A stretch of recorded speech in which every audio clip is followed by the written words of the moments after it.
Orchid সকলোৰে প্ৰিয় orchid বেয়া পোৱা মানুহ নাই আৰু সকলো অৰ্কিডৰ ভিতৰত এটা অন্যতম আৰু কম মেইনটেনেন্স অৰ্কিড হৈছে ভেণ্ডা।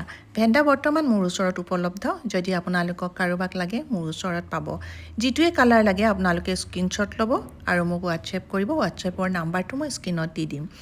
গোটেইখিনি কালাৰ বৰ্তমান এপিচকেহে আছে। 4-5টা মান কালাৰ অলৰেডি চেল হৈ গ'ল। গতিকে আপোনালোকক যদি কাৰোবাক লাগে দেৰি নকৰি সোনকালে স্ক্ৰীনশ্বট ল'ব আৰু মোক হোৱাটছএপ কৰিব। এতিয়া মই আপোনালোকক কালাৰখিনি দেখুৱালোঁ ফুলৰ আৰু এতিয়া দেখুৱাম আপোনালোকক প্লান্টছটো।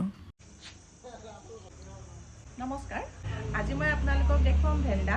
এইখিনি সম্পূৰ্ণ মেচিয়ৰ প্লান্ট হয় আৰু ভেণ্ডা ফুলে স্প্ৰিং ছিজনত আৰু ছামাৰ ছিজনত। এতিয়া ইয়াৰ ফুলাৰ ছিজন আহি আছে। খুব হেল্ডি আৰু ধুনীয়া পুলি, কিছুমানত দুটা পুলিও আছে আৰু এইটো মেচিয়ৰ প্লান্ট হয়। গতিকে আপোনালোকে যিসকলে ল'ম বুলি ভাবি আছিলে মোৰ পৰা সংগ্ৰহ কৰিব পাৰিব।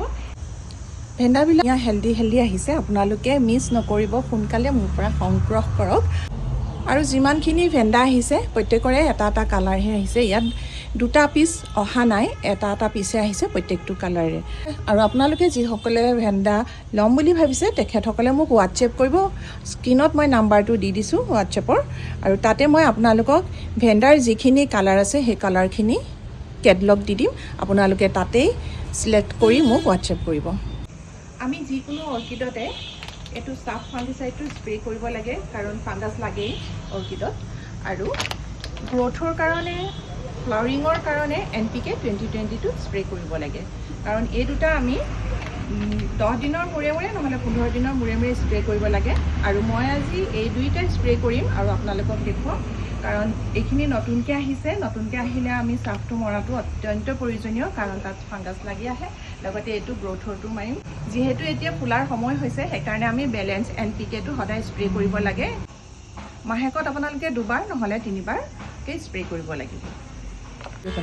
এতিয়া আমি ইয়াত NPK আৰু চাফখিনি আপোনালোকক দেখুৱাইছিলোঁ নহয়, সেইখিনি স্প্ৰে কৰি দিছোঁ। আৰু যিসকলে মোৰ পৰা ভেণ্ডা ল'ব, মই এনেধৰণে আপোনালোকক হেঙিং কৰি ৰাখিবলৈ এইডাল লগতে দিম। আপোনালোকৰ কোনো অসুবিধা নহয় এনেকৈ হেঙিং কৰি ৰাখিবলৈ। আৰু অন্য অৰ্কিডত আপোনালোকে এদিন এৰি এদিন বা ডেইলি এবাৰকৈ পানী দিলেও হয়, কিন্তু ভেণ্ডাত আপোনালোকে ডেইলি 3বাৰমান পানী স্প্ৰে কৰিব লাগিব, কাৰণ ভেণ্ডাত আমি একো নিদিওঁ, ই অকল এনেকৈ থাকিব। ই বায়ুৰ পৰা যি আহাৰ গ্ৰহণ কৰিব সেয়া, লগতে আমি পানীটো ইয়াক ভালদৰে যোগান ধৰিব লাগিব। তেতিয়া এই পুলিটো হেল্ডি হৈ থাকিব আৰু ফ্ৰেছ হৈ থাকিব। গতিকে আপোনালোকক ভেণ্ডাৰ কেয়াৰৰ বিষয়ে ক'লোঁ, কেনেকৈ পানী দিব লাগে সেয়াও ক'লোঁ, কি স্প্ৰে কৰিব লাগে সেয়াও ক'লোঁ। আৰু আজিলৈ আহোঁ, পুনৰ লগ পাম অন্য এটা ভিডিঅ'।